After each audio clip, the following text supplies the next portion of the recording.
resources that are necessary to run an incredible media group that is at the Canadian Bro Show. My name is Paul Bale. I'm the founder and host of the Canadian Bro Show. And thank you once again for joining us. This is episode 57, week 27, second season.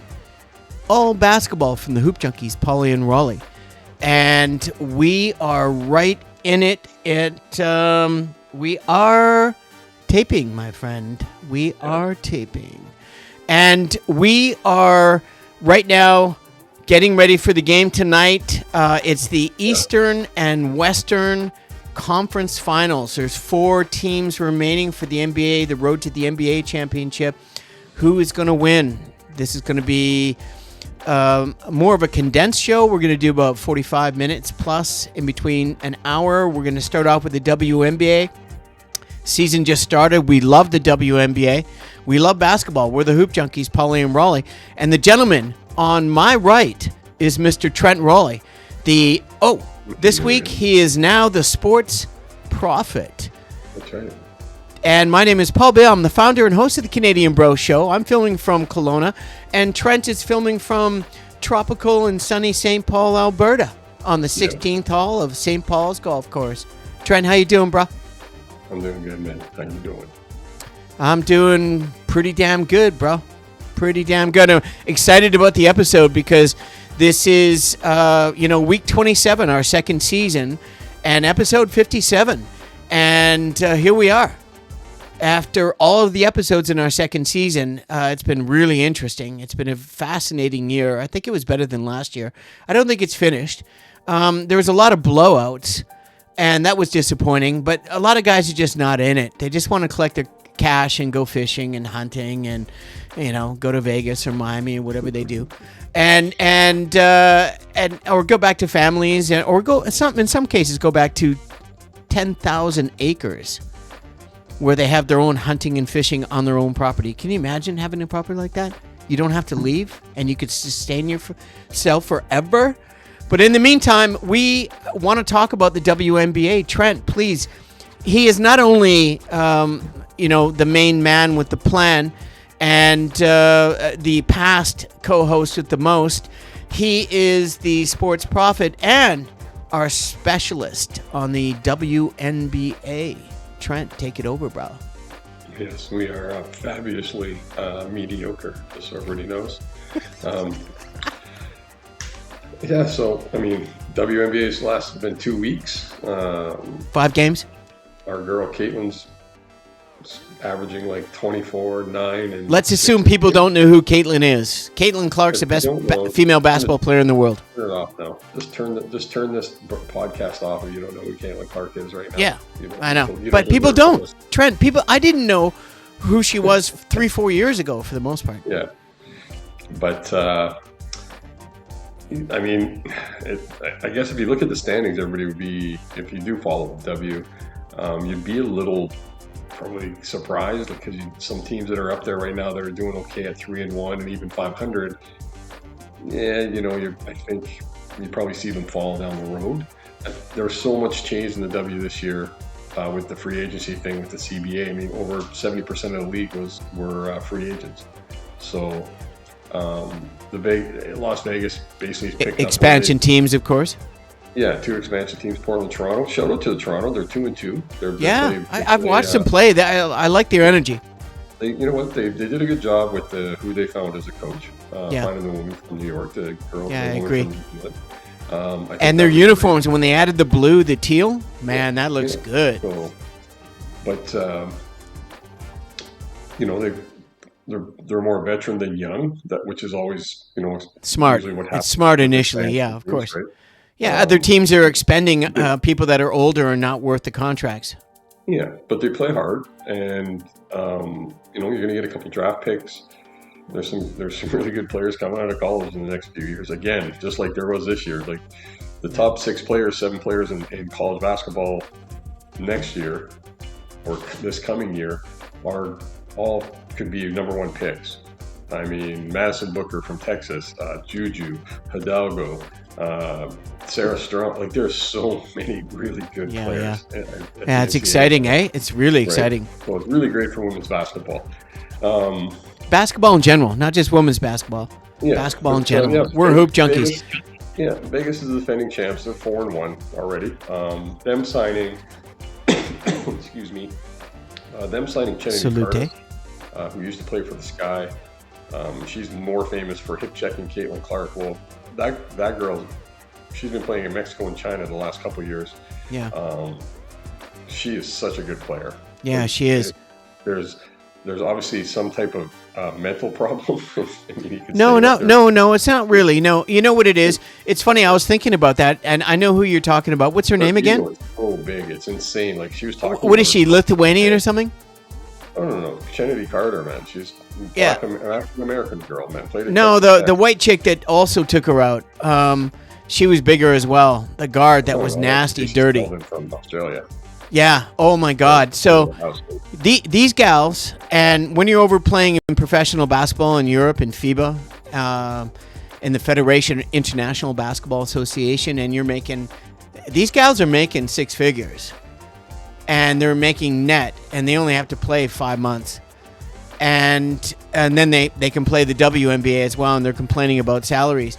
They're paid surprisingly better than you could possibly imagine, specifically, as Trent mentioned, China, and then some of the greater leagues, the female leagues in the FIBA, that the countries have more money, like Russia and Greece and Turkey, and so many different. All the Asian countries have money, and their leagues are even one level below. But at the end of the day, the talent will follow the money. And what's happening in the WNBA is, Trent, and this is how we started the show, was there is more talent coming into the WNBA and FIBA and the NCAA. By the way, are they doing the same as the men with the female NCAA right now? They shouldn't, because the women's games are so, until you get to the Elite Eight, even maybe Sweet 16 of the women's game, the games are 60-point blowouts, because they get to play. I actually do, one thing I do like what the women do compared to the men's tournament is, if you're the first couple rounds, if you're a top seed, you actually get, instead of doing the regional stuff, and it shows in popularity too, right? I mean, when you do a Western regional, even in the first round, those games are sold out in the men's game. Well, the ladies' game, let's say Duke is number 2 in their region. Well, they're playing number 15. Which they usually are, or first. Sure, like whatever it is. I'm talking about the women, not the men. Right. So if the women were like 2 or 3 ranked, and so they're playing 14 or 15, well, they host that tournament game. It's not a game that's played in a gym with 10 other teams in a region. They get the first 2 rounds of the women's tournament. The top seed gets to host the games, so they're actually home games. And they're blowouts. Like, when one plays 16 in the women's game, it is like a 50-point blowout. They're not even good games, so they shouldn't expand. If they do, again, it's just like the mismanagement of the WNBA, as far as I'm concerned. Oh my God, let's not talk about that anymore. We've been pounding on that for 2 years. You're hurting the women's game by doing that. This is finally, in the very brief 4 or 5 games that the season started. The one thing I can say right now, Trent, is what night and day. A lot of some very smart moves that were needed to do, right? Get rid of some refs, bring in new refs, change the system, look at the rules. Just follow the NBA, exactly what the NBA's been doing. And they haven't been correct, but they're usually, depending on which decade, they're usually right on it.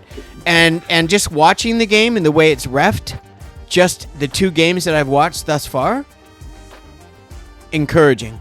That's all I'm going to say. Yeah, no, I'm with you. They're not letting they're calling a lot more of the hand checking and the body checking that was happening. So they should. That's fucking lazy D. Pardon my French. Because guess what's going to happen? They did this in every league, and the NHL is a great example. I know it's hockey, but you used to be able, if you watch a game from the 80s and 90s in hockey, it was grind. You could hook guys and hold guys and interfere with people. Well, then they changed the rules, and they said, okay, no more touching guys in the open ice. Like, you can't hook them. You can't do that. Well, the first couple of years... Excuse me. It's impossible in hockey. Well, no, it's not that it's impossible. This is where I'm going with it. The players adapted. all of a sudden less penalties were, like, at first there was lots of penalties being called. The players adapted, and that's how the game got better, got faster. That's what's going to happen in the WNBA. I've watched enough games already this year. I think I've watched 5 now, and there's a lot of whistles because the women need to adjust that, hey, we still want the game to be physical, but there's a level of physicality that is allowed, and there's a level that you can't be riding somebody at half court or even at the three-point line as they're driving. You can't have your arm in there and be leaning on them. That's not defense. That's a foul. And they've never been calling that, and now you're seeing that called. So the players will adjust, I think, probably before the end of the season, because you can see a bit of frustration by the players, but at the same time, has there been foul? Again, doesn't matter what sport, the refs are going to miss plays on both sides. So is there some fouls that I think are ticky-tack? Yeah, but they're proving a point to say, hey, we're not going to they're just trying to control the game as usual in their own way. Well, I don't even think it's that. They needed to. Yeah, it is. Trust me, it's very much a part of that. Listen, you already know this because we've talked about it. They needed to They needed to clean their shit up, man. It was sloppy and violent. Physicality was allowed. It was violent. It was violent, and it was angry, and it wasn't good basketball to watch. Last season was a nightmare, honestly. So you know what, everybody knows, because we're going to go off a little bit instead of just talking about the standings of the teams. When the NBA is over in a few weeks, we're going to do a full show and dive right into the WNBA at every team. We'll have 20 games in by then, and we're going to give you a really good in-depth look at the WNBA. Looking forward to that, man. Looking forward to that. I'll tell you right now, this is, and as we talk about this stuff, and it's just a prelim. It's 5 games in.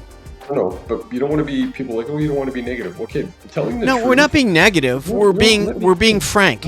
No, we're not talking even this. But people get hung up on the fact that as soon as you want to tell truth or just your opinion, that it's like, oh, it's being negative. What I'm going to tell you right now is not negative. It just shows what Paul and I have talked about. But what I used to share with Paul before, and we'll just be honest here. Paul wasn't watching women's basketball until about 3 years ago, until I started telling him about Caitlin Clark. And then all of a sudden Paul started But I was coaching women's basketball decades before. But he hadn't been watching it. So we've talked about this in the W level. So the other day, on Sunday, there was a WNBA doubleheader on ABC, just like old school days from NBC for men's game. So 2 games on. One marquee has Asia Wilson and Angel Reese. If you didn't watch a lot of basketball, you probably know who those 2 people are. So I might watch that. That's what they do with the marquee. Well, guess what? It'd be like a game in that you and I would watch in the 80s, Paul, and it would be the Knicks and the Bulls. Guess who's on the marquee? Patrick Ewing and Michael Jordan. Okay? So the other marquee for the other doubleheader game, the Indiana-Seattle game, Seattle had, I can't even remember who was on Seattle's off the top of my head right now. But the Indiana Fever pitcher, or the marquee, who should be on the marquee for the Indiana Fever? Well, it's obvious. It shouldn't even be a question. Instead, it was Raymond Johnson. Yeah, So I read. So whose decision was that? Was that the team decision? No. So this is what I've heard. That's just crazy, man. It's stupid. But so what I've heard is if you were to watch enough games, that they rotate girls through the marquees, like as the teams. And in my head, I go, again, just another example of not knowing how to market it. You want to know why this league has languished for 30 years before their golden goose came? I know. I'm tired of talking about it because honestly, it was an utter failure for 29 years. And this year, this is the first redemption. This is the first hope for the WNBA to finally grow up. And I just don't think it's going to happen this year. I think what I'm seeing initially is encouraging. Yep. Right? It's not like there's people, 2 or 3 players ganging up on one player and all 3 of them hitting them and there's no call. I mean, and it's obvious. It's like watching the Detroit Pistons back in, Oh yeah, it's physical, yeah. Back in the day when they used to just Wnba would just take out people. Mid to late 80s and early 90s, the game was still super physical. Wow. And they're trying to figure out how to go back to that, but honestly, They've stretched the league and leagues so much that it's virtually impossible, because the problem is the powers that be, the money crew, the billionaires. What do you call them usually? What do you call them in private? The money crew. The billionaires. Yeah, the one percenters. They run the world. And that's what I've always said that. And I didn't invent that. Apparently that is something that I've read thousands and thousands of times over the decades. But at the end of the day, it is a business, and they're running their business the way that they have a right to run their business. They have the copyright. They can do whatever they want. That is part of the problem in the Western Hemisphere. Certainly in one country, which we won't talk about in this particular time, is I've never seen anything like it. But I've never seen anything like what's happening with Canada, finally, in a positive way. So I'll just leave it at that. What a political show. But let's get back to the WNBA. What have you seen in 5 games that you want to talk about? Anything that stands out that's changed? Washington, they did a really good job in the draft. Yeah, they did. They stacked it. They had how many picks? How many picks did Washington have? Like 4? Yeah, they had 2 or 3 or 4. I think it was 4, man. But last year they picked up Kiki Arathon, which I was a really big fan of from USC. Played with J.P. Watkins there. Yeah, you brought it up before. 3-4, such a good player. And they drafted Sophie Citron from Notre Dame, who is honestly a really good player. Now, who are you talking about? You talking about Washington right now or Seattle? Yeah, Washington. Yeah. And then, so they got the coach is Sydney Johnson, apparently. And they're owned by Monumental Sports and Entertainment. Of course, you know where that's coming from. And it says a rebuilding team focused on youth, defense, and development. Shakira Austin, Ariel Adkins, Brittany Sykes, and Stephanie Dolson. I only know one of those players. You just started talking about Seattle while I was talking about Washington? No, I was just curious because I thought you were going into Seattle for what you had said before. No, so I'm really high on Washington. I actually really like what they've done in the last few drafts. Okay. Some of the people they signed, Shakira Austin, in free agency, they play hard, but really a skilled team. So don't be surprised to see them. They weren't picked to be a team that's probably going to be on the rise, maybe, but they're going to be a team that they'll probably be in the playoffs. But some really good young talent. Like, I'm a big Kiki Ara fan. Like, she's such a good player when she's on. Like, she had the other day against Indiana, she had like 25 and 12. Like, yeah, that's impressive right there. Such a good player. And she's probably capable of actually averaging probably close to that for the entire season if she's healthy, right? New York's New York. The Liberty have their big 3, and they're still doing it. Brianna Stewart's still scoring 20 plus. They're a good team. Toronto being the 2-2 was a great start to the season for them as an expansion team. Portland got their first win on like a last-second shot the other night, which was awesome. At home too, so in front of their crowd. Portland Fire. Portland before. New franchise. Between the Trailblazers and this team, they'll have the fans are out for that. Portland loves that stuff. They don't have any. Look at the Portland ownership. Look at the Portland ownership, Trent. I mean, they're billionaires. And there's rumor they're willing to sell both the new female franchise and the Trailblazers. Listen, Portland. People don't understand this about Portland. The reason basketball, and not just basketball, it would be any sport.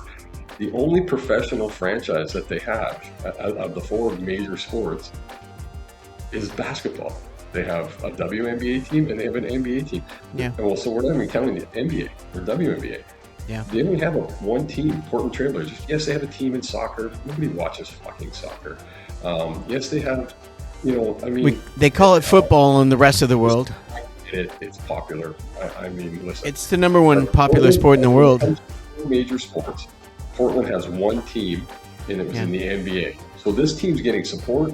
When she made the shot, I was watching the game because they had the last 10 minutes on from a carry-on from another game. Yeah. So seeing her hit that shot with the crowd there, awesome for them. The crowd in Toronto was good. The game that I watched on TV. Yeah. They're on the West Coast right now on a road trip. In that second game, that was a nice win. That really, their first win was really well done. Yeah, and Indiana's finding their legs. They got lots of new players, but Kelsey Mitchell and Caitlin Clark they're the Steph Curry and Klay Thompson of the W. They're just, and not just about the shooting. Like Caitlin is right now. Again, she's averaging 9 assists, 22 points, and like 6 boards, shooting 42% from the field, which isn't great. She needs to up that, but she started out bad. The last 2 games, she's been a lot better. She's 23 for 23 from the foul line. She hasn't missed a foul shot yet this year. Yeah. Yesterday in their game, I believe they were 25 for 25 as a team. Maybe the men's team should take notice and go, well, how are they shooting so well? What are we doing? Like, why can't we shoot a team percentage like that? Meanwhile, you got guys shooting 50% from the line in the NBA. You know, Trent and I have talked about this many times when you ask an open question like that, and we both coach female and male, adult and teenage and younger basketball for many decades. And the one thing I can talk about in my experiences training and coaching female basketball in Austria, as an example, the youngest player was 15 and the oldest player was 49. And the 2 best players were the youngest player and the oldest player on this particular team that I coached in Austria. It was part of my contract. I didn't know. They said, hey, you're signing your contract. Here's your first month. You got your per diem. You got the car. You got the condo. You got 3 meals a day at the pub. And I know, I'm just saying, by the way, you're also coaching the senior women's Austrian team.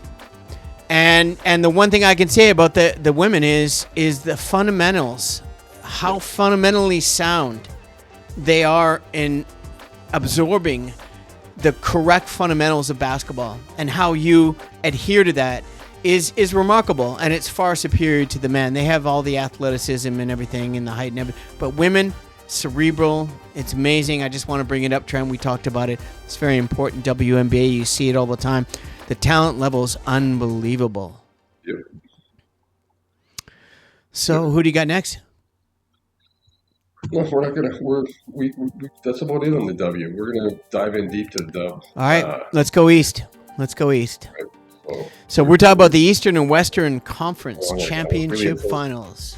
5 games into the season of the W, it isn't quite as important as the Eastern Conference. No, of course not. But it's amazing to see the East. We'll talk about the East. We always like to go with the East first. Trent, what is going on? Cleveland. They had everything last year to do what they did this year. It took a couple amazing trades. I think the Harden trade and having the 2 bigs, 7-footers healthy and more depth on the bench. And it came down to Donovan and Harden. And if they didn't perform, they wouldn't be in this position right now, specifically Donovan. He finally stepped up to the plate, and they just blew him out. It was a 30-point wipeout. That wasn't even close. It just showed Detroit more holes than Swiss cheese, bro. Good. Yep. So what are your thoughts? Well, first of all, it was a pathetic effort by the Pistons in that game. Terrible. Realistically. Terrible. As you said earlier, Cade Cunningham, the 8 turnovers a game is just it's 8.5, 8.8 actually over 5 games. Game winning. That's not championship winning type stats. No. As the guy who has the ball in his hand all the time. No. The big deficiency is Detroit needs another person that can score the basketball on a regular basis. Well, they need another 3-point. They need more 3-point depth. They just need another. They need a wing player. They need a wing player that can score consistently. That's what they need. Yeah. So hopefully, what we talked about earlier. Duran works on his game. He needs to develop, and I know you're not a big Karl Malone fan, but guess what? He needs to develop a 15-foot jump shot and in, because now it's a pump fake one dribble dunk. Yeah, no doubt. Develop consistent jump shot just from short range. Doesn't have to be a 3. I don't want to see him standing. He's got good hands, but his footwork's he's a little bit lethargic, and he's a big kid. Like he's 275 pounds at 6'11". And he's a bit slow and lethargic, and he needs to probably maybe lose a little of that baby fat, although he doesn't have a single ounce of. He's probably got 10% body fat. But honest to God, what I mean is that if you watch him move, he's not as lithe and fluid as he probably could be with 20 less pounds. He's 275, bro. Yeah. Like, He was a huge get down kid. to 255, 260, and you'll dominate. Yeah. So I think Detroit can see what they should or need to fix. Hopefully there's excuse me. Maybe salute. Maybe Kevin Durant will come there. He likes to come to teams that have already. Yeah, you know what? He's already waiting at the bus stop. Who's going to pick him up? Exactly. He's got Cade driving the bus, so he can just sit in the passenger seat. So I think Detroit knows what the deficiency is. I wouldn't mind that at all, actually, because I'm a huge fan. I don't care what anybody says. I think, and the biggest thing with Cleveland is, we've talked about this for 2 seasons. I've been telling you, and we've been talking about this for more than just the 2 podcast seasons. Yeah. Cleveland's MO has been, in the last 3 seasons, when they've been a top 3 or 4 team in the East, by the time they got to the second round, they were injured, or everybody. There's always 1 or 2 guys that were injured. They just could not be healthy. Not 1 or 2. They had massive injury problems. We talked about this at the start of the season when we started to pick teams that could win, and when we started to get later in the season where the standings were and the teams that were in. The one comment we always said about Cleveland was this: it's not a talent problem. They have a ton of talent. That is not the problem. It's who is going to be available. That's always been the problem for Cleveland. Yeah, it's not a talent problem. It's a health problem. And on top of that, winning some clutch games, not showing up in those games. And Donovan Mitchell did this year. He showed up a couple times in clutch games. So did Harden when he needed to in that fourth quarter. Harden had some rough games too, but no, he's still look. The guy's turning 37, and he's just not the player he was. He's trying to get a $75 million. Still got to guard him though. 2-year extension. Yeah, still have to guard him. So no, but when just on a side note, if I may, when Harden plays the facilitator, as opposed to his ego tells him to just jack, when he averages more assists and keeps his turnovers down, they win. It's not even close. Yep. No. So I'm not. I mean, Cleveland was the better team. I actually told Paul in Game 5. Yeah. In Detroit. We both agreed, and we rarely agree. Paul, I said, if Cleveland wins this game, they're winning this series. Yeah. And sure, they lost at home, but they won the series. So yeah, but it was a must. It doesn't matter about home court because what they did is what they needed to do. They were the better team, as Trent said. That's it. And so so they're in the Eastern Conference Finals. Yeah. Well, they're in the Eastern Conference Finals against. Who are they playing against, Paul? Knicks, bro. Well, I'm trying. Holy, it's called the segue, people. I tried to lead Paul in being he's a Knicks fan, and you'd think he'd been excited when I said, "Who's in the Eastern Conference Finals, Paul?" And he sits there and goes, "A Knicks idiot, duh." I didn't say idiot. I said bro. I said the Knicks, bro. Great segue. Thanks for helping out with. No, I mean, I'm a huge Knicks fan. At the end of the day, I'm not really sure what you were trying to do. Oh my God. And but maybe you need to own up to a little bit more of controlling your vibe, and let everything free flow into a synergy of one, because that's what the Canadian Bro Show is, all basketball from the Hoop Junkies, at sometimes Rowley and always Pauly. And really what it comes down to is Trent's not a big Lakers fan and a Knicks fan, and I'm a huge fan of both teams. So any time that he has to actually bring up 2 of his least favorite franchises, which happen to be my favorite, there's always this sort of static air that comes in, and really, what is your issue with the Knicks? They've been playing the best basketball of their season. Best basketball of their season. Best offense in the league and best defense in the league. They won the first game against the Sixers. Best offense in the league, best defense in the league. This is a sweep or 5. And they're healthy. I don't care. I don't care if it's a sweep or seven games. I would prefer 7 games and they win it. We don't personally. We barely need to talk about the Sixer Knicks series, just because the Sixers. I mean. Well, they've already fired their GM. Yeah, and kept Nick Nurse, right? Yeah. Thank God. Congratulations, Nick Nurse. I don't know what happened there. The process should be trading Joel Embiid. That should be the new process. They got to get rid of that guy. Dude, I'm sorry. That's why they got rid of the GM. Because you know what, Paul, you and I have talked, and you brought it up. A guy that size, the injuries that he has, they're never going to get better. He's just such a massive human being.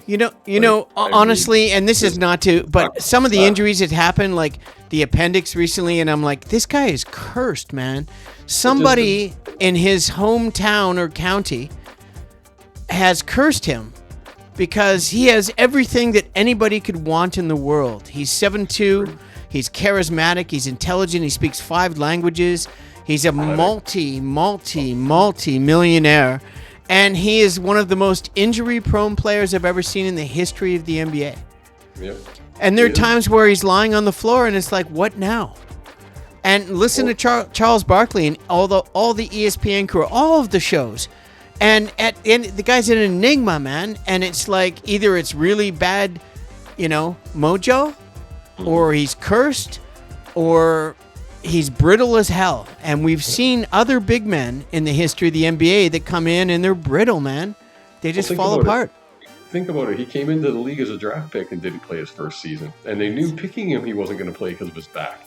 And when a guy that big has back problems, feet problems, and knee problems, they're just not going to go away because he's such a massive. So, Trent, you'll appreciate this next question because I was waiting for this. I was just waiting for you to just lead into it.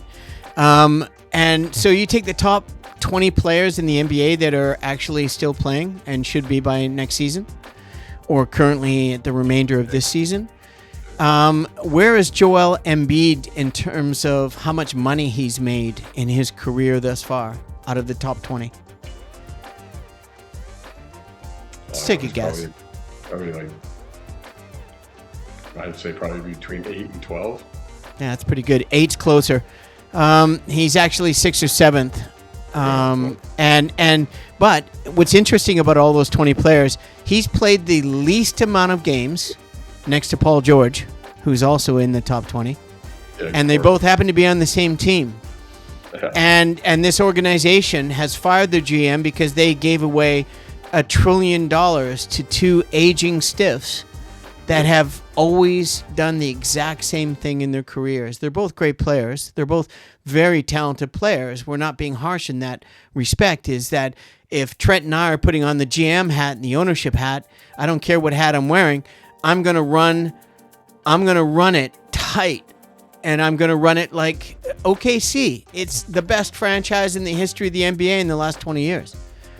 But you still have the perennials, Trent. Boston, and what they've done is remarkable. Yeah. The Knicks, resilient as hell, and they deserve a championship. I think they might actually get an opportunity. They could be in the NBA Finals, and it's going to be. I think they're the betting favorites against Cleveland right now. Yeah. So what do you think? You think it's going to be a 6-game series? I think 6 games for sure, maybe 7, but I think 6. I think they're pretty. I think, again, the difference for Cleveland is when both Jared Allen and Mobley can play.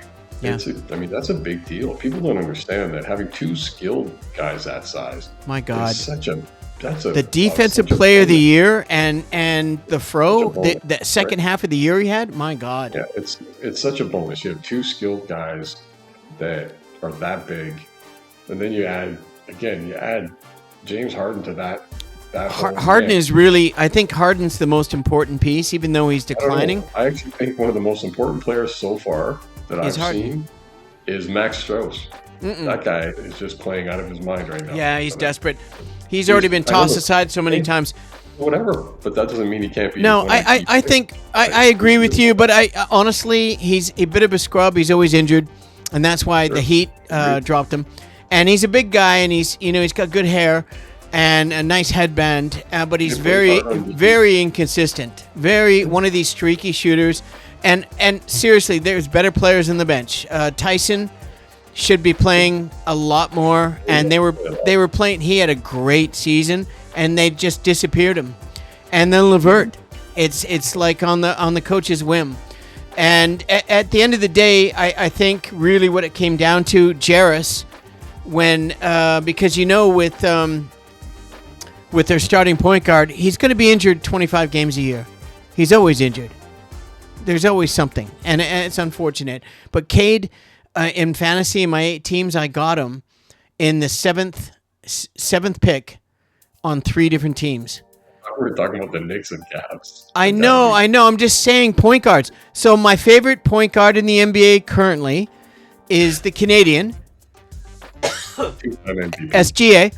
But we're talking about the Knicks, and you just don't want to give the Knicks any run. So let's move on from the Knicks. I think the Knicks are going to be the Eastern Conference Championship Finals, and I think Cleveland has everything to give them a really. I'm hoping it's going to be a 6-7 game series. I really do. I think the game should be pretty good. I think so. I think they're going to be a lot more competitive, probably a lot more defensive. When OG is healthy, that's a big thing for the Knicks. I hope OG is healthy, and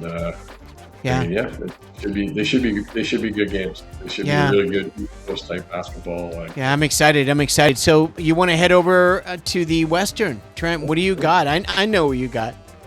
The defending champions OKC after beating Minnesota and the MVP of the regular season. Minnesota tried to put a little fright into them, but I think that was more.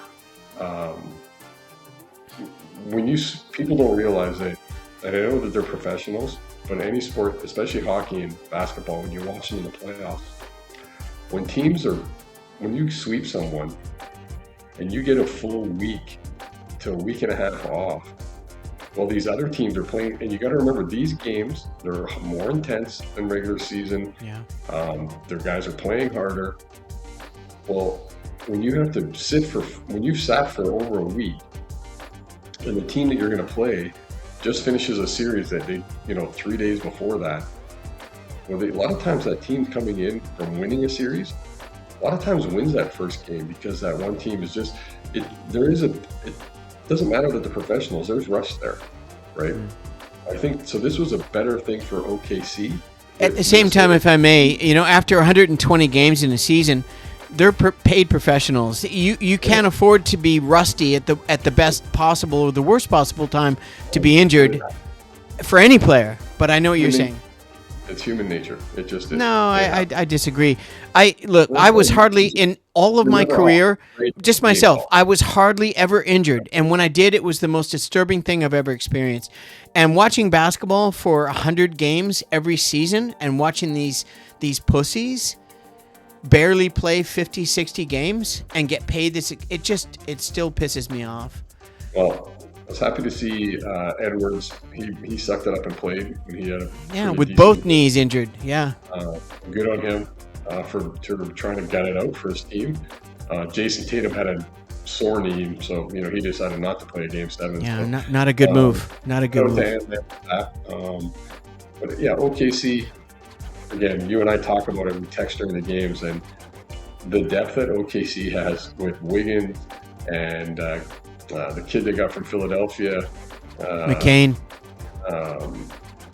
That was a huge, sneaky trade, bro. Now you're going to get what's his name back. He's going to be healthy. Jason, one of the Jadens or Jaden Williams. Yeah. Right, he's back. He's had 3 different hamstring injuries all year. Right? Yeah, well, hamstrings, man.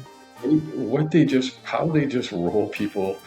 Yeah. They are 10 to 11 players deep and legitimate deep. Like, it's not guys that are coming in that, and Caruso. Look how Caruso played in the last couple of rounds. Yeah, I mean, the guy barely plays 50 games a year. So, I mean, Homer Fudd, man, he's out there doing it. He's doing it because that's what people love him for it. But, the whole thing is about depth, but it's not just depth. It's how the organization is run.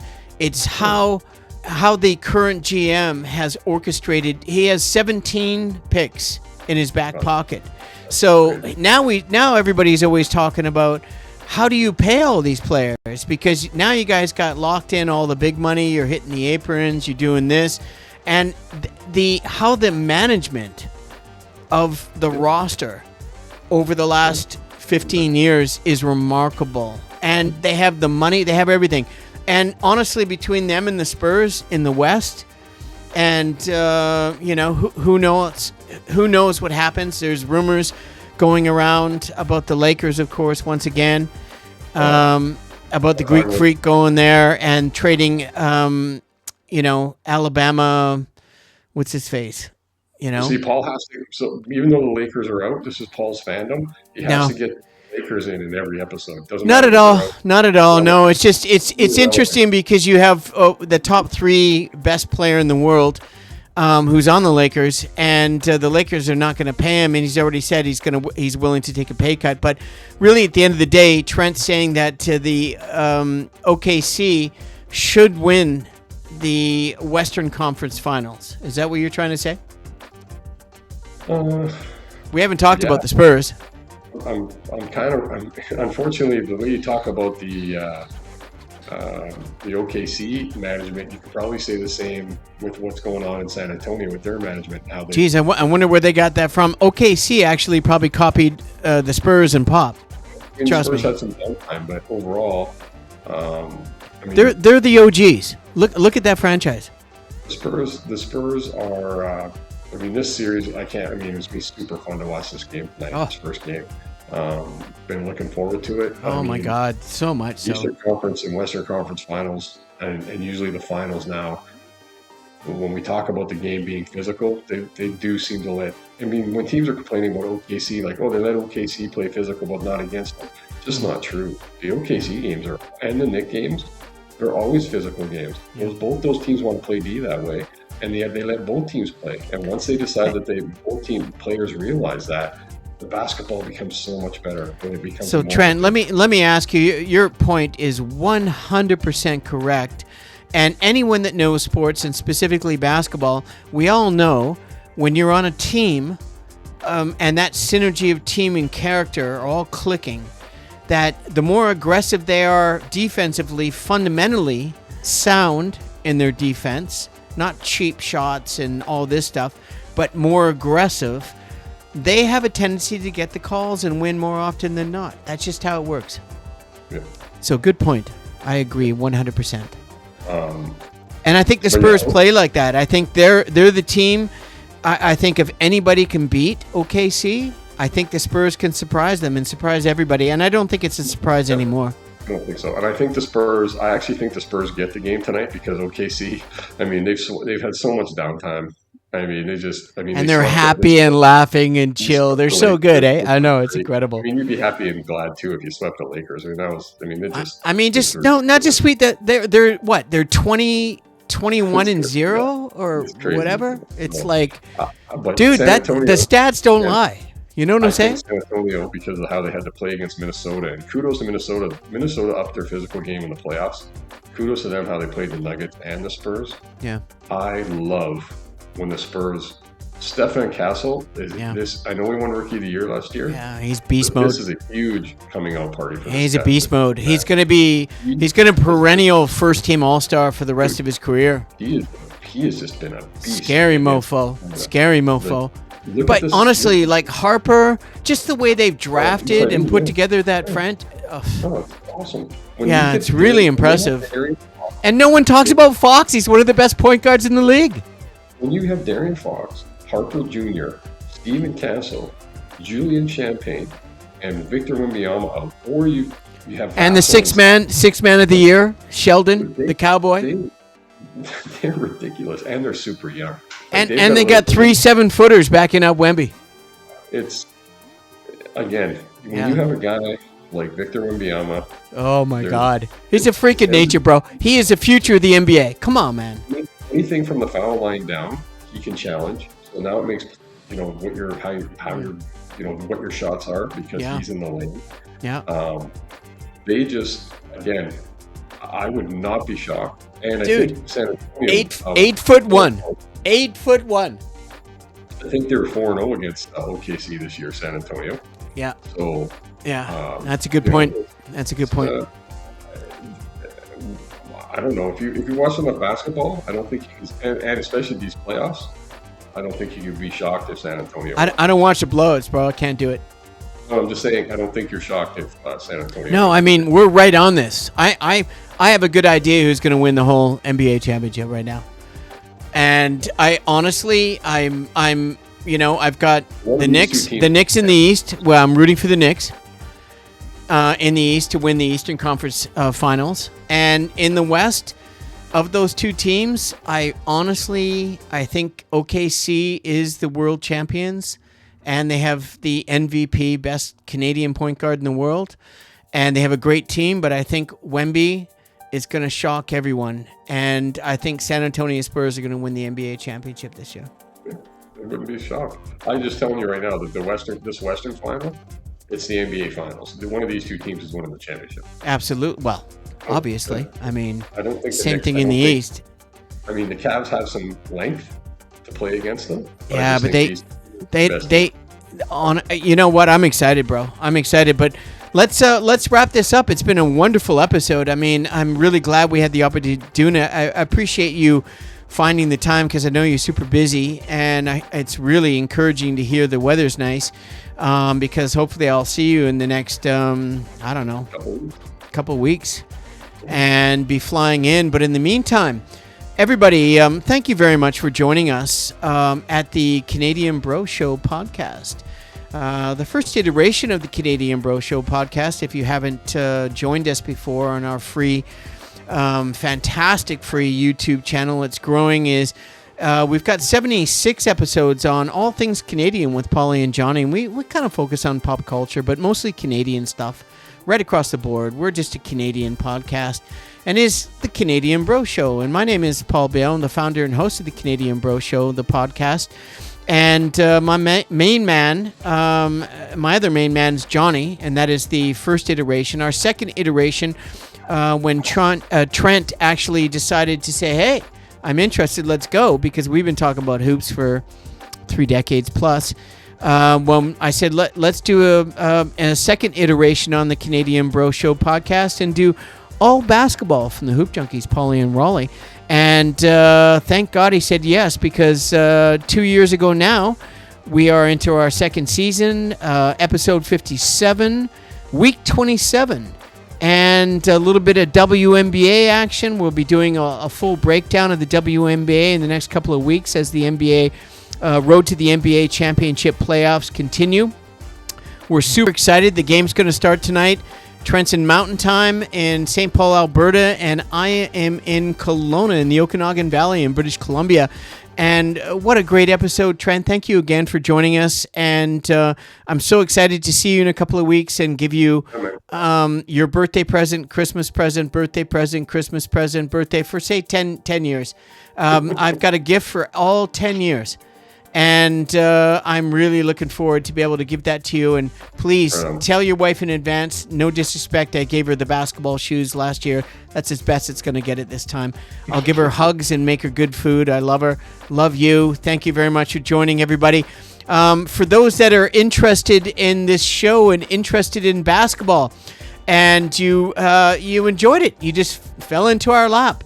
And that is exactly why we do the show, because we're trying to grow. We're trying to, the only way to grow actually is to reach out to the people that are watching the show or it falls into their lap and subscribe.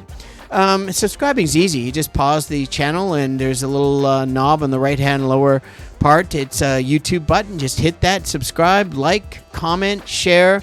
Any of the above really helps the algorithms, and we're trying to get to our next goal here at the Canadian Bro Show, 500 subscribers, and we're almost halfway there. So thank you kindly for those that have actually taken the time out of their busy schedules to subscribe, and we really appreciate it. You have no idea, but as the channel grows, we will be doing a hoser segment where it's the hoser group, which is it's a private thing, but this is way into the future. In the meantime, thank you for joining us. Enjoy the games tonight. I'm going to have this up in the next 35 to 45 minutes before the game starts. And once again, Trent Rowley, the sports prophet, amongst many other things, thank you again for a wonderful show and your time, and we will talk to you after the show. And to close it out, again, subscribe, like, comment. If not, no problem. We really appreciate everything. My name is Paul Bale, the founder and host of the Canadian Bro Show, and we are going to wrap things up here. Trent, I'm going to take you out, bro. And I'm going to take myself out, and then we're going to stop the show.